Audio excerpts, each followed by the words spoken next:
This is Atlanta's pure sports talk, Rankination. Instead of an outsider's perspective looking in, I'm the insider's perspective looking out. I'm your host, Scott Rankin. Welcome. Today is Monday, July the 30th, 2018. We'll be talking news and notes from the Braves, Falcons, and the United.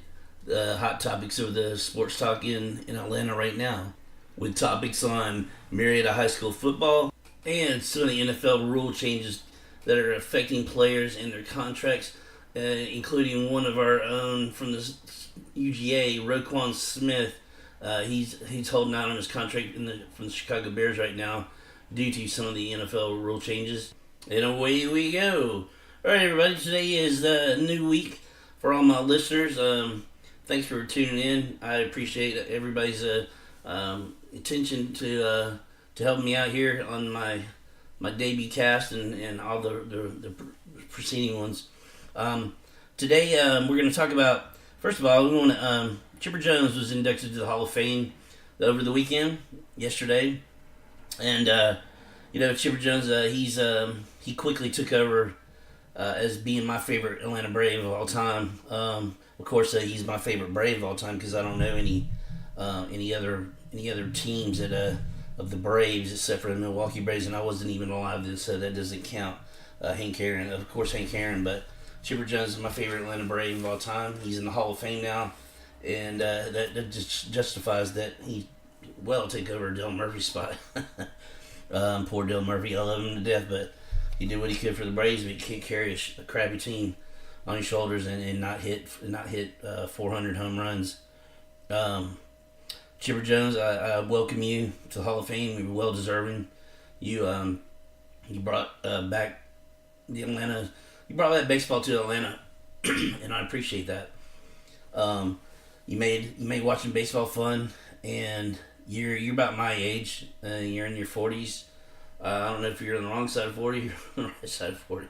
I don't know if there is a wrong or right side, but anyway, welcome, Chipper Jones. Well deserving. Hopefully maybe I'll bump into you one day and I'll get to meet you. Next topic up, the Atlanta Braves. We got yesterday we had Sean Newcomb, our one of our pitchers we got on one of our trades. Actually, he came in on a trade from the Angels for I think Andrelton Simmons. Anyway, he came from there, and he's a lefty. And I like this guy. I like this kid. He's a lefty. He kind of reminds me a little bit about Tom Glavine, but Tom Glavine had a little more pitches in his repertoire than Sean Newcomb does. But Sean Newcomb took a no-no into the ninth inning yesterday, and lo and behold, the curse of Atlanta came out and struck him down right at the freaking last minute with one strike to go. Boom, the no-no's gone, and the shutout. They took him out, and then the shutout was over with, and Atlanta still ended up winning 4-1. But, granted, I'd say he got a no-no. He's not in the record book as a no-no, but it's not a perfect game. But still, a no-no is a no-hitter is quite an accomplishment. And I'm sorry, Sean, that you didn't get to get put in the record books. And it really sucks that happened to you. But you pitched a hell of a game, and we all appreciate it. We had fun yesterday watching, but the I don't say the lighter side, but the Braves, which are over 500, well over 500, actually 8 games over 500 at 55-47. We are 2-4 coming off the All-Star break, and not looking too good to me. I had a horrible time watching the Braves, even though I did watch them. I watched. It was on the TV. I can't say that I watched it all, but it was right here next to me, the TV. So, and I could hear it all, and it wasn't good to me. We don't have any offensive production hardly, and we're not coming through like we had been from the 7th inning on. I don't know what to say. Like I said in an earlier cast that I just don't think the Braves are they're packed for that playoff run. There's too many other dominant teams in Major League Baseball that will eat them alive. They don't have that killer mentality yet. Okay, I'm going to touch on this very shortly and simple and get it out of the way. This tweet thing about Sean Newcomb and all his gay slurs that he posted or tweeted when he was in high school or some crap like that. Everybody get a life. I know he's in the media spotlight and all that stuff, and they had to go and dig something crap out from the past on him. So just the stupid media, y'all leave the kid alone. Let him bask in his little bit of glory that he has so far in his young career. I'm sure he's gonna have way more better accolades in his career than a almost no hitter. But he's the closest one to come to a no hitter before Shelby Miller. But that's another story another day. But the again, the topic on that on the Sean Newcomb tweet thing is, it's the media, man. Y'all are something else. I'm telling you. And leave the kid alone. That's all I'm saying.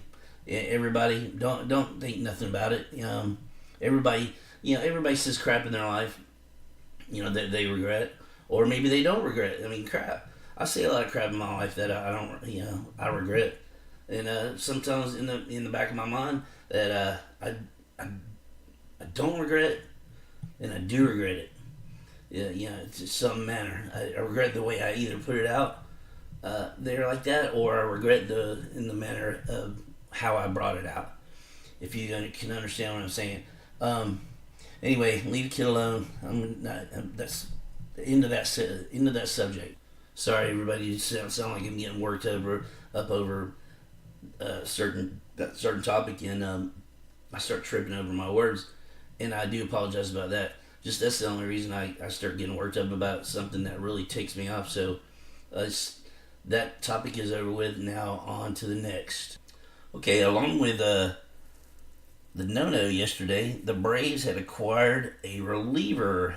Besides Johnny Venters, again the guy that's had 3.5. They say 3.5 Tommy John surgeries. The half, I don't know what they do the other half, but Johnny Venters. I'm gonna touch the subject on Johnny Venters. Johnny Venters is a great reliever we had several years ago. And our long gone manager, thank God he's gone, Freddie Gonzalez, that year that we won the division, he overused those guys, Eric Flaherty, Johnny Venters, and Craig Kimbrell. I don't know about Craig Kimbrell, but Johnny Venters and Eric Flaherty, he overused those guys, and he wore Johnny Venters' arm out because this basically what he wanted to do. And I listened to every game that year, every game. I didn't miss every.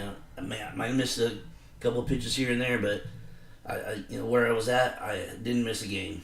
Trust me, I know what the deal was. It was get to the 6th, and then the 7th, 8th, and 9th inning were Flaherty, Venters, and Craig Kimbrell, which was every night it seemed like.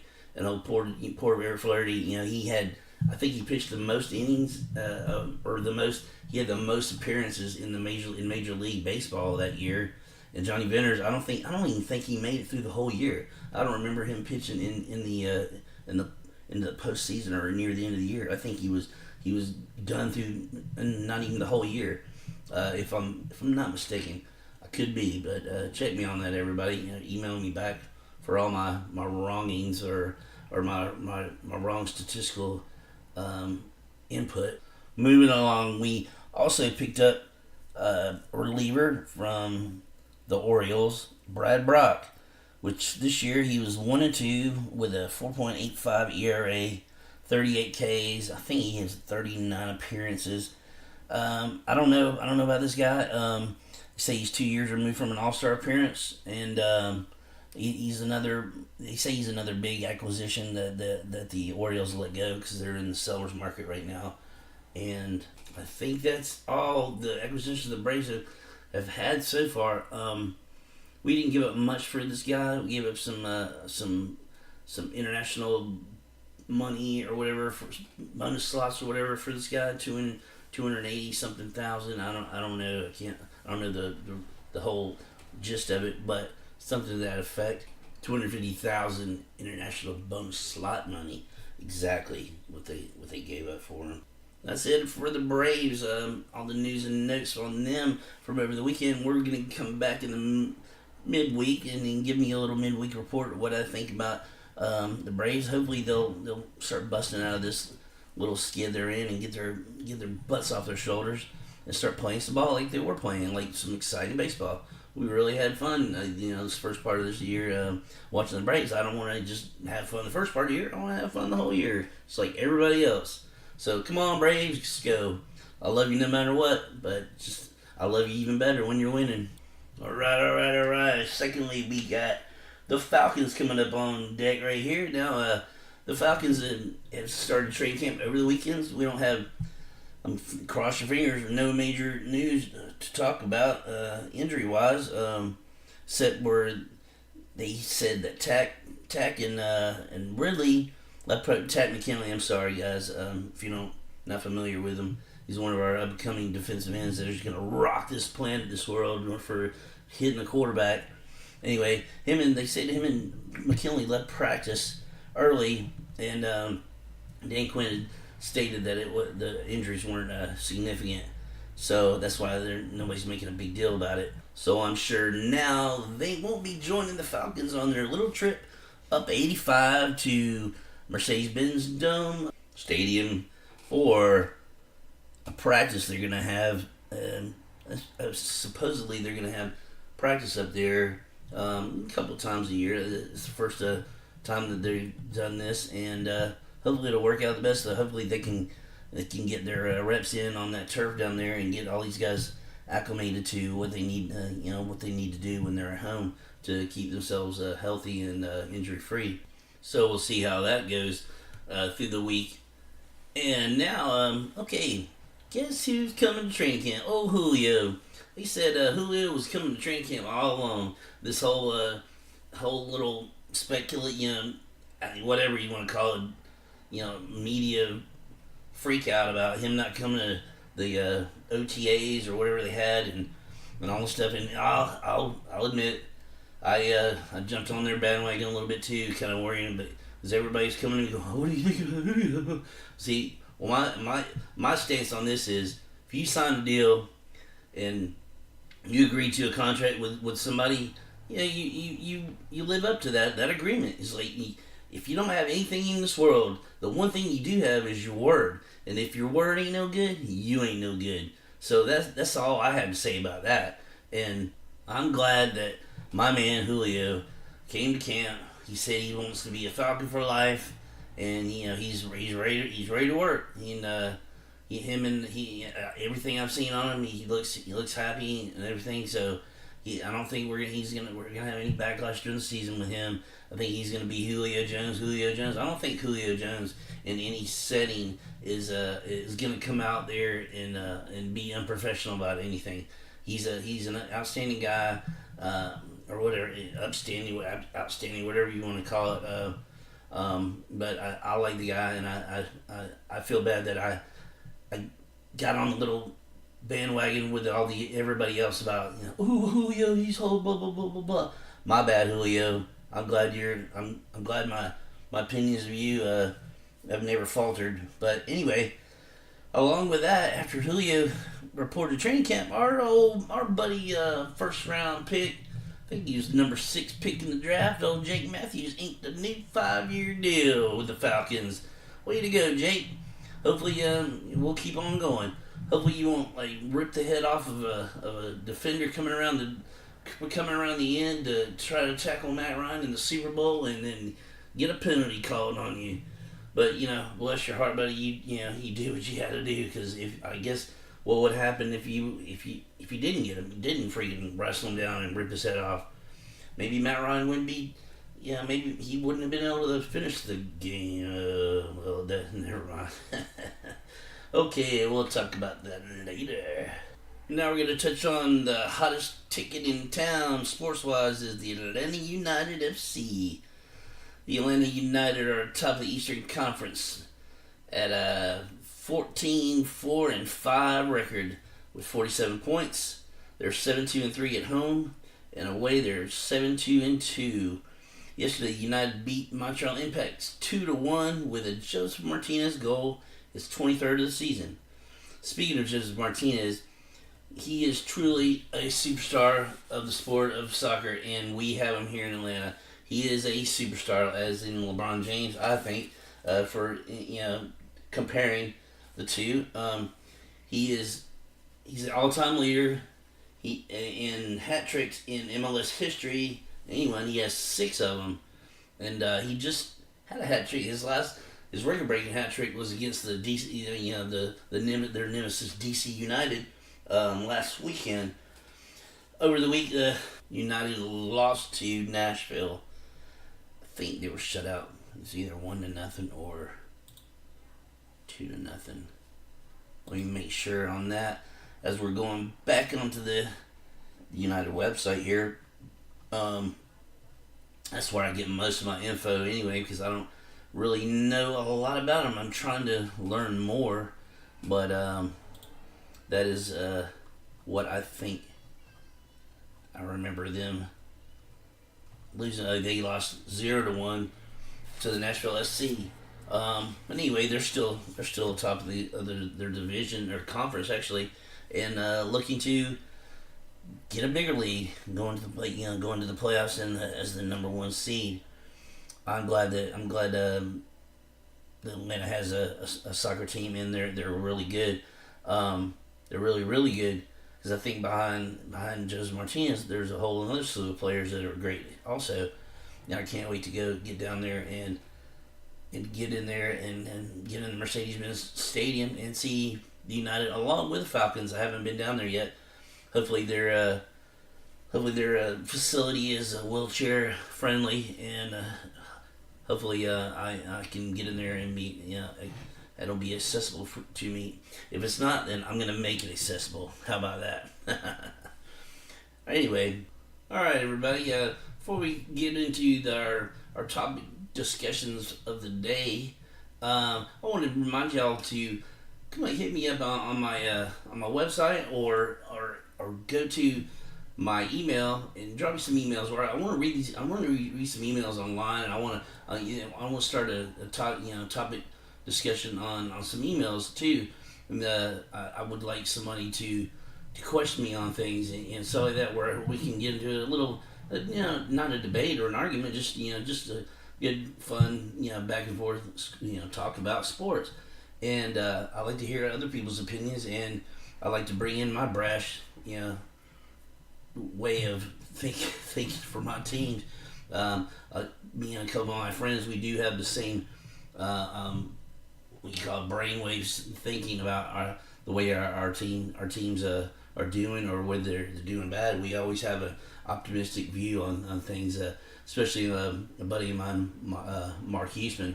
He's pure Atlanta, pro Atlanta, Georgia Tech, everything, and me and him have the same mindset about stuff. So he always gives me confidence in a different form or fashion to make me think about it. So anyway, come to my website or email me at rankinsr1971@gmail.com, or come to go to my website, rankinationsportsfans.com.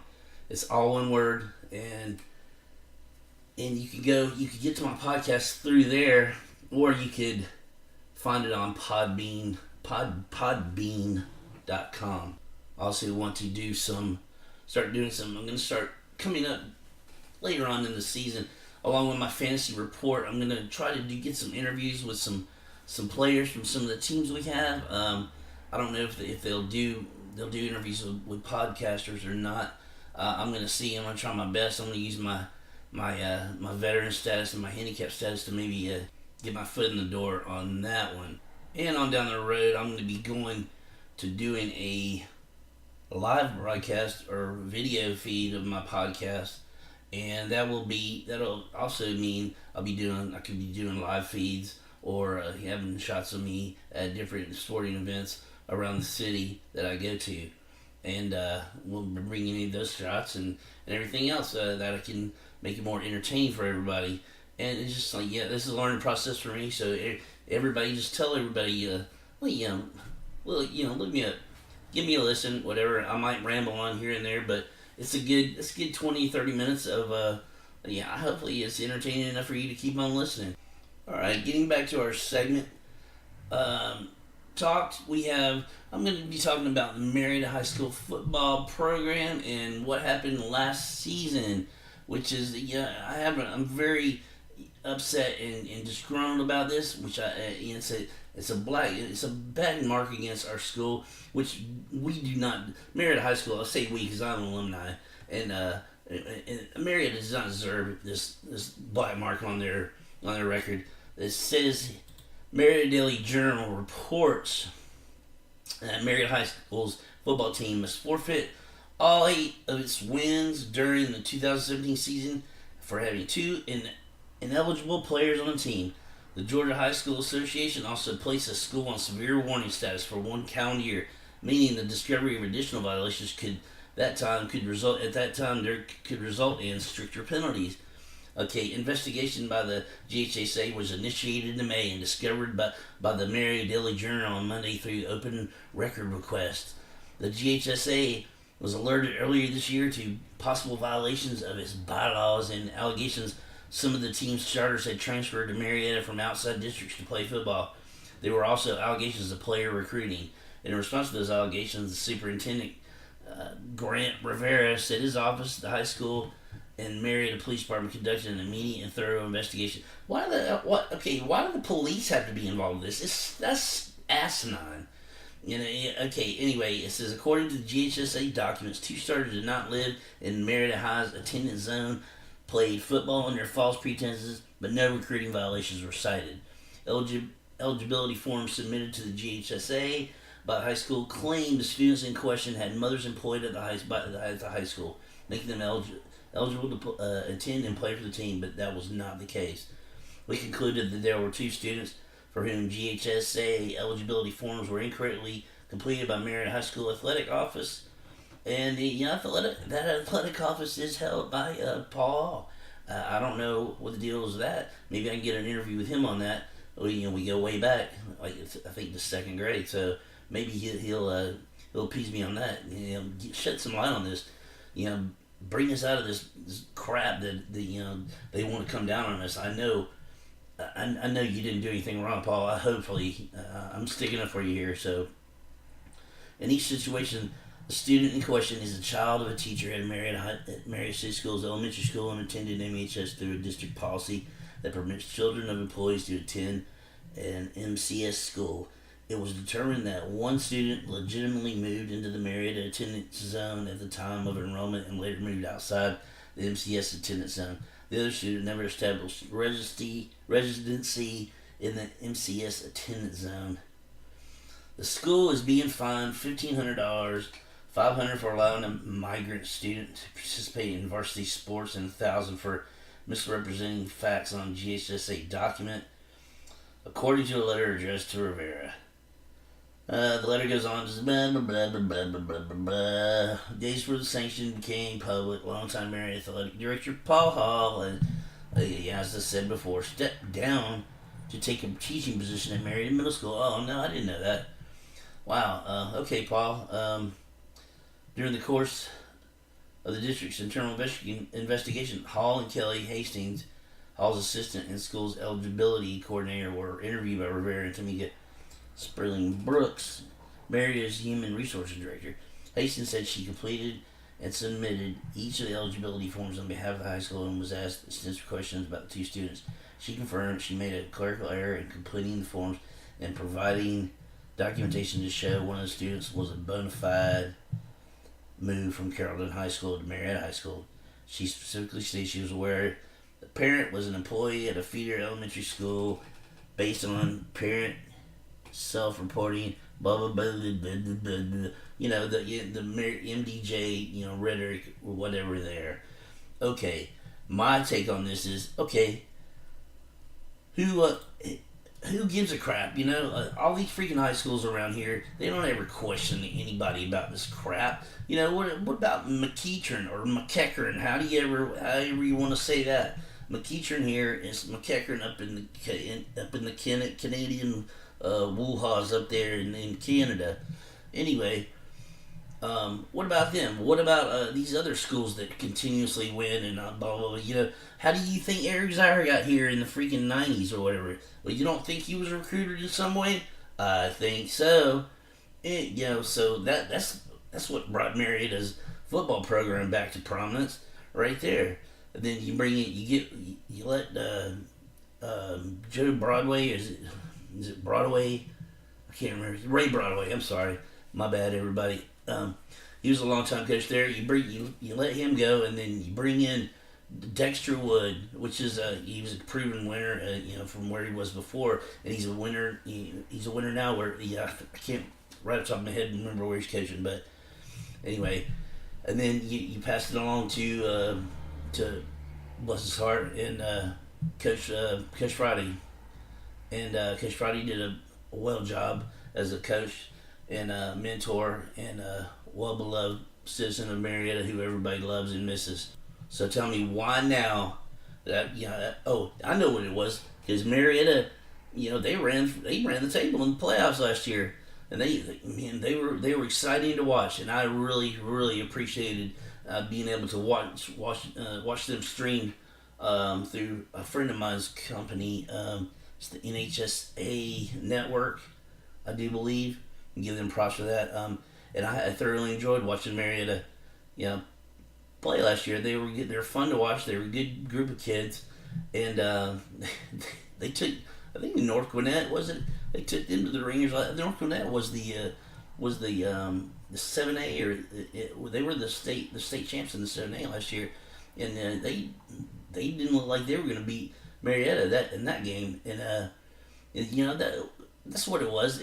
There's a lot of these people that got upset about that. Marietta High School, these boys came out there and blah blah blah. Oh, there's got to be something wrong, so let's go down there and investigate them. Blah blah blah over some stupid, and then they had to find some stupid crap like this is some recruiting or some violations of some kids coming in from other areas to play football. It's like, you know what? That's been going on a lot through Marietta sports, or not Marietta sports, through the high school sports, or any sports through the state. It goes on all the time, people. If you check out these high school records and you want to dig deep into and get some dirt up on something or somebody, that's all you have to do is, dig in there. Dig in anybody's records. You can find they had violations. Well, I've ranted about that, already long enough, just to get a piece of my mind about that. Basically, that's all I got to say about that. Next segment topic, we're going to talk about the NFL rule changes this year and involving players in signing their contracts that are, some of them are holding out, like our standout linebacker from the UGA, Roquan Smith, to the Chicago Bears. He's holding out due to, says, Bears rookie Roquan Smith remains unsigned in part because of language in his contract that would allow the team to reclaim guaranteed money if the linebacker is suspended under the NFL's new helmet contract rules, which I can't find it's very vague on anything. The NFL is very vague on anything about that. Here is what I found about the new all the new rules and everything. It says going down here, we have the 2017 rule changes. This is from the NFL itself. This is from the NFL's website. It says, in the interest of protecting players from unnecessary risk, NFL owners voted to 1. Prohibit running toward and leaping across the line of scrimmage in an obvious attempt to block field goal or extra point kick. Previously, it was a foul if the leaper contacted other players. Now it is illegal if he crosses the line of scrimmage, regardless of whether he contacts other players. 2. Give a receiver running a pass route defenseless player protection when a defender approaches from behind or the side. The change prohibits forcible contact to the head or neck area or with the crown of the helmet. Once the receiver becomes a blocker or assumes a blocking posture, he no longer has defensive player protection. 3. Prohibit crackback blocks by an offensive player in a backfield position and in motion, even if he is not more than 2 yards outside the tackle when the ball is snapped. A player in motion can legally block a defender if he blocks upfield and not back toward the position where the ball was snapped. Fourth, reduce the length of preseason or regular season overtime periods to 10 minutes. Okay, whatever. That's stupid too. Okay, now they have other ones from the owners want the officials to implement them more. It says club owners voted to extend two rule changes that were implemented for 1 year in 2016. The owners, one, made permanent the rule that disqualifies the player penalized twice in one game for certain unsportsmanlike conduct fouls. The player is disqualified whether the penalty is accepted or declined by the opponent or whether the official judges the fouls to be flagrant. Fouls that occur during preseason warm-ups carry over the game into the game, and the game official retains the discretion to judge a foul to be flagrant and disqualify the player after one occurrence. The fouls are throwing a punch or forearm or kicking at an opponent, regardless of whether the player makes contact with his opponent, directing abusive, threatening, or insulting language or gestures towards opponents, teammates, officials, or league representatives. That means spitting or shooting birds and all that stupid crap that people do. And I'm talking about if someone spit in my face, there's gonna be contact afterwards. I'm telling you, contact right at the freaking side of their head. And then it says using baiting or taunting acts or words that may engender ill will between teams. And last but not least, extended for another year the rule that places the spot of the snap, blah, blah, blah, touchback on a free kick, 25-yard line, blah, blah, blah. Okay. The owners also voted to replace the sideline replay monitor with a handheld device and authorized designated. All this is, okay, this has nothing to do with that. Now they have the point of emphasis. The competition committee continues to emphasize the importance of sportsmanship and taking proper techniques out of the game. In addition to enforcing unnecessary hits away from the play, game officials will strictly enforce existing rules, including, and this has to go on, I think, with what Rakon Smith is holding out about. This is the rule change. It's very vague. So they said they want to, in addition to enforcing unnecessary hits away, so they want to strictly enforce the rule that's already there. So they want to the low hit. The low hits on the passer. Rules designed to protect quarterbacks in the pocket from forceful contact in the area or below. Driving the shoulder, chest, or forearm into the quarterback's knees or below will be a foul. Second, blindside blocks that occur when a blocker is running toward or parallel to his own inline and he blocks a player in a defensive posture in the head or neck area. In these instances, the legal target area is above the waist and below the neck. Third, launching fouls when a defender leaves both feet before making forceful contact with any of his helmet to any part of a defensive player's body. Now that's a freaking awesome part of football. I'm sorry, man, but that's like when everybody goes, woo, whoa, oh. See, that's that's the fun part about it. That's the drama, part of the drama. Anyway, that's that's the point of emphasis. And then there's contact downfield with a focus of players coming off the line of scrimmage or at the top of their routes. This includes a defensive player grabbing a receiver pushing off to create space, or pulling the defender to get open. So this comes along with they're going to make point of emphasis, and then they're going to, as they say, if the linebacker is suspended, so that I guess suspensions can get involved with that. See, that's the vague part about it. They don't say anything.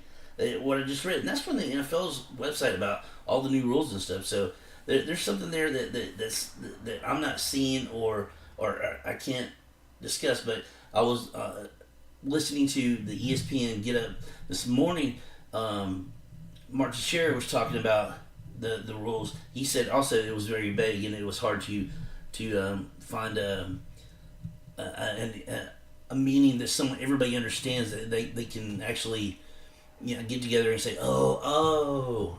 So I tried to find that also, and I couldn't find something to make me go oh.